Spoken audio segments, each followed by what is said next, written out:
말씀으로 여는 토요일 아침입니다. 오늘 하루도 주님의 말씀이 우리의 삶 가운데 온전히 임하여서 그 말씀의 순종함으로 하나님 주시는 풍성한 은혜를 누릴 수 있는 하루의 삶이 되기를 축복합니다. 이스라엘 백성들은 연기가 가득하고 지진과 번개와 우레와 같은 소리가 나는 시내산에서 하나님께서 임하시는 것을 경험했습니다. 그리고 하나님께 십계명을 받았습니다. 오늘 본문에서는 하나님의 임재에 대한 백성들의 반응이 나오고 있습니다. 본문 18절에서 20절의 말씀입니다. 한 절씩 교도하도록 하겠습니다. 무 백성이 우레와 번개와 나팔 소리와 산의 연기를 본지라 그들이 볼 때에 떨며 멀리 서서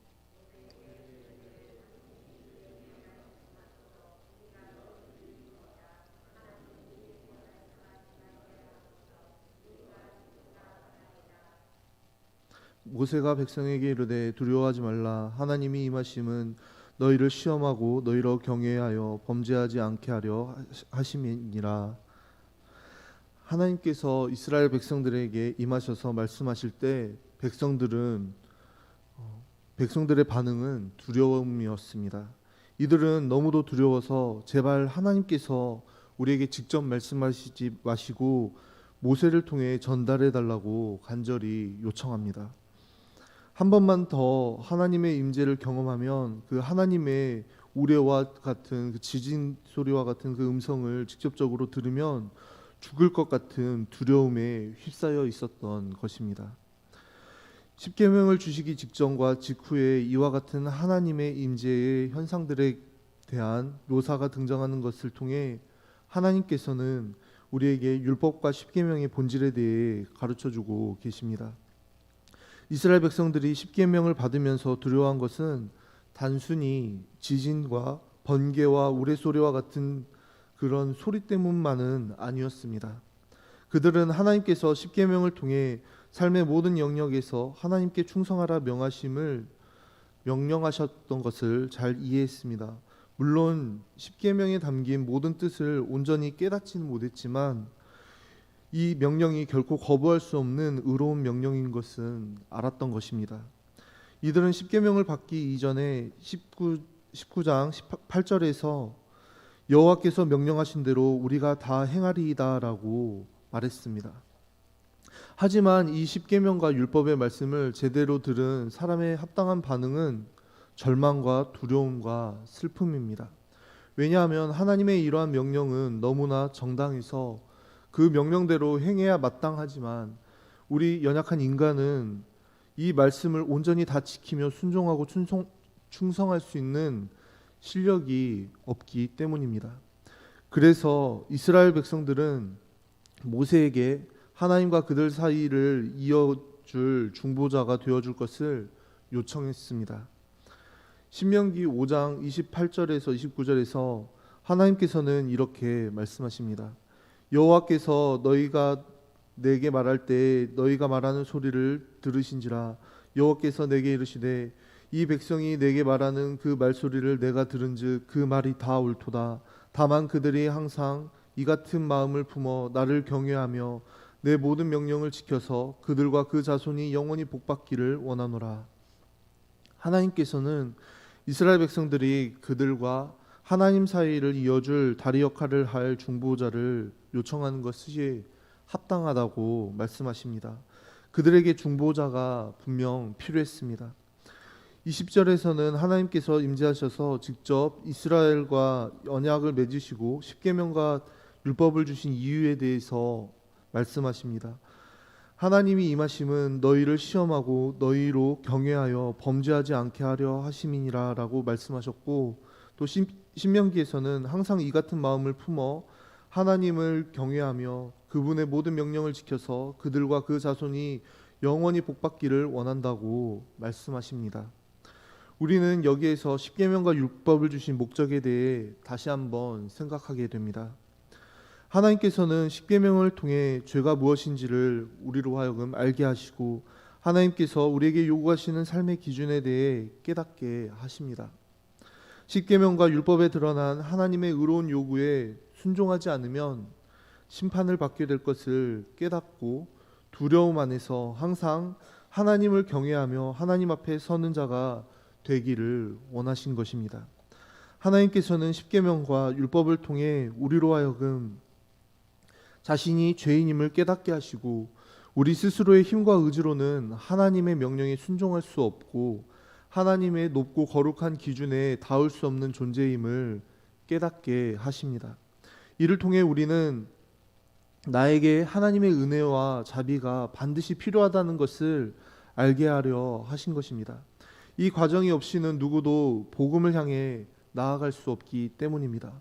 이렇게 하나님께서는 십계명과 율법을 통해 우리의 죄를 깨닫게 하시고 우리를 시험하셔서 하나님의 은혜, 복음을 향해 나아가도록 인도하시는 것입니다. 그리고 그때부터 십계명과 율법은 하나님의 백성이 영원한 축복을 누리는 거룩한 백성으로 살기 위한 삶의 기준의 역할을 하게 되는 것입니다.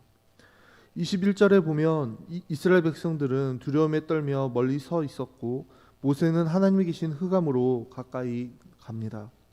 하나님께서는 모세를 이스라엘을 위한 중보자로 세우셨습니다. 그러나 모세도 백성들과 똑같은 죄인이었습니다. 연약함이 있었습니다. 그래서 그는 끝내 분을 못 참고 실패하는 인생이 되고 말았습니다. 그러므로 우리에게는 모세보다도 더 나은 중보자가 필요합니다. 디모데전서 2장 5절에서 6절에서는 이렇게 말씀합니다. 하나님은 한 분이시요 또 하나님과 사람 사이의 중보자도 한 분이시니 곧 사람이신 그리스도 예수라. 그가 모든 사람을 위하여 자기를 대속물로 주셨으니 기약이 이르러 주신 증거니라. 또한 히브리서에서는 우리 주 예수 그리스도를 모세보다 더 나은 분으로 소개하고 있습니다.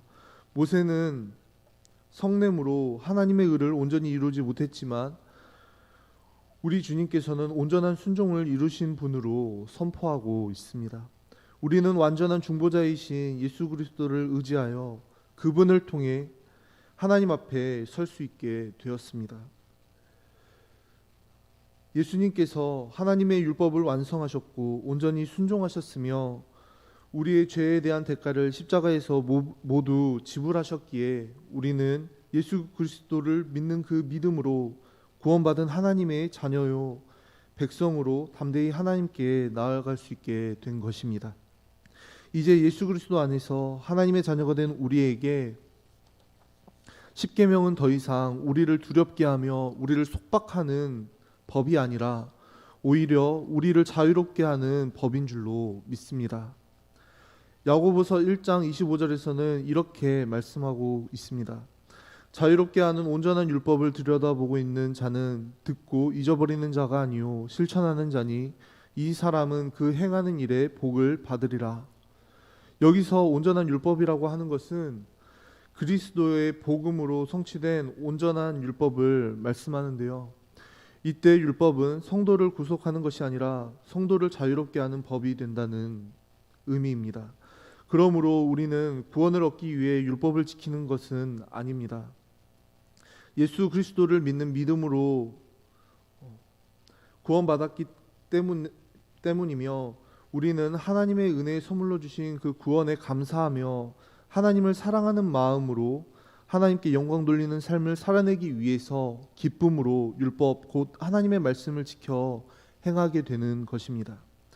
정리하자면 율법은 우리를 복음으로 인도하여 의롭다함을 얻게 하고 복음은 의롭다함을 얻은 우리로 하여금 거룩하고 영광스러운 삶, 복되고 아름다운 삶으로 나아가도록 다시 우리를 율법으로 보내는 것입니다. 우리에게 요구하시는 하나님의 모든 명령을 우리를 위해 온전히 순종하시고 성취하신 우리 주 예수 그리스도를 바라보며 십계명과 율법의 말씀을 통해 드러난 그 하나님의 사랑과 영원한 법을 따라 하나님의 영광을 드러내는 삶을 살아내는 복된 우리 모두가 될 수 있기를 주님의 이름으로 축복합니다. 이어서 22절에서 26절에서 하나님께서는 중보자 모세를 통해 이스라엘 백성을 향한 하나님의 뜻을 자세히 말씀해 주고 계십니다. 22절에서 26절의 말씀을 한 절씩 교독하도록 하겠습니다. 여호와께서 모세에게 이르시되 너는 이스라엘 자손에게 이같이 이르라. 내가 하늘로부터 너희에게 말하는 것을 너희 스스로 보았으니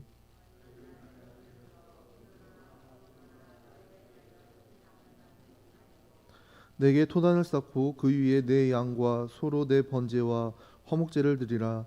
내가 내 이름을 기념하게 하는 모든 곳에서 내게 임하여 복을 주리라.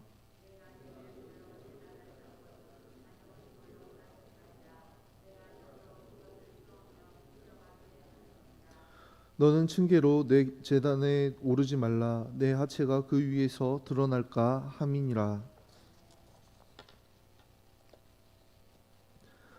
십계명의 첫 번째 계명과 두 번째 계명을 다시 반복해서 말씀하시면서 하나님을 예배하는 삶에 대해 교훈하고 계십니다.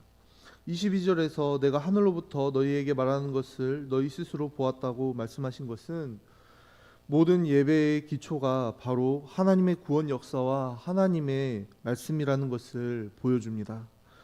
아무리 많은 사람들이 모여 화려하고 웅장하게 찬양하고 또 뜨겁게 기도해도 그것이 하나님의 말씀에 대한 온전한 합당한 반응에서 나온 것이 아니라고 한다면 그 예배는 하나님께서 기뻐 받으시는 예배라고 할 수 없을 것입니다.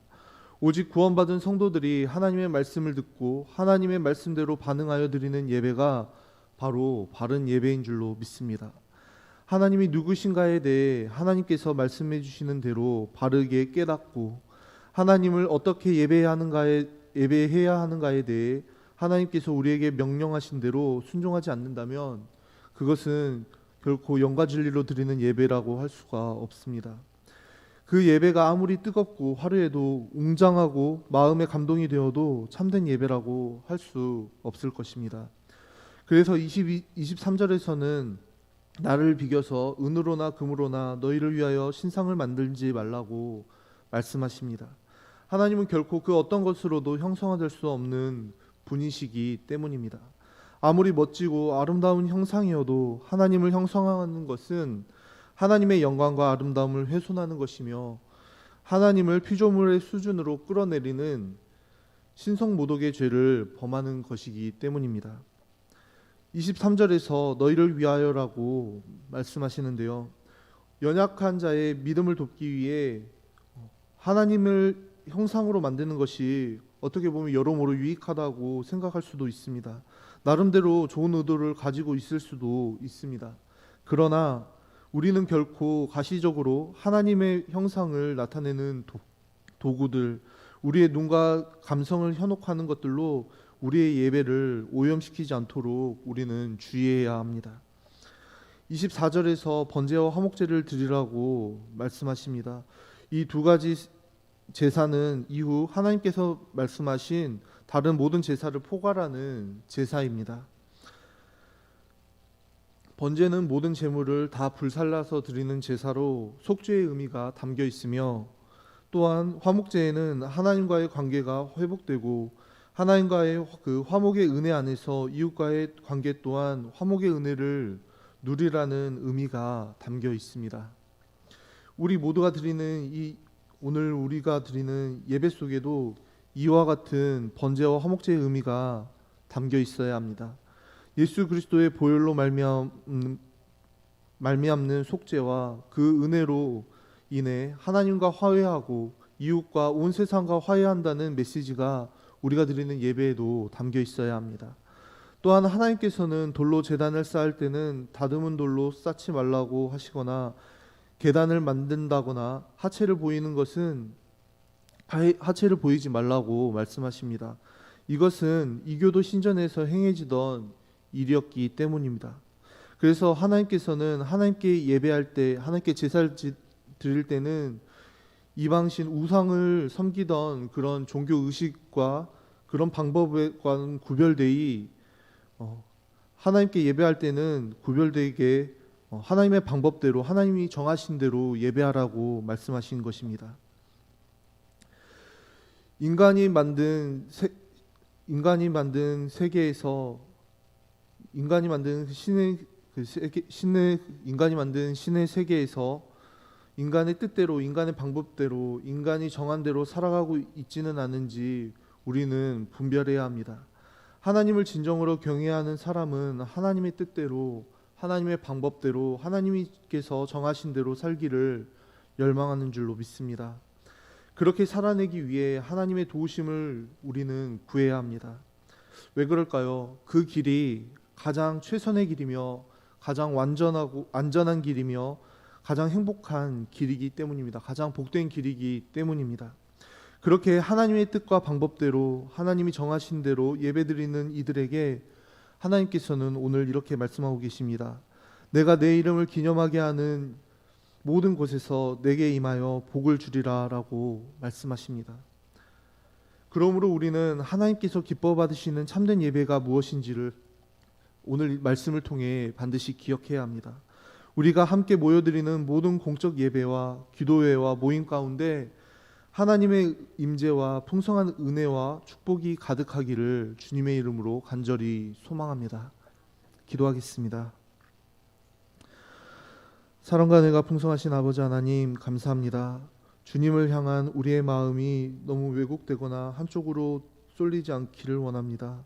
하나님의 능력 앞에 두려워하는 마음도 갖게 하시며 우리를 사랑하시는 하나님의 은혜 앞에 감사하는 마음도 품게 하여 주옵소서. 주님을 경외함으로 하나님의 정하신 뜻과 방법대로 하나님의 정하신 대로 예배하며 하나님의 말씀을 삶의 기준으로 삼아 온전히 하나님을 기쁘시게 하며 하나님의 영광을 나타내는 우리 모두의 삶이 되게 하여 주옵소서.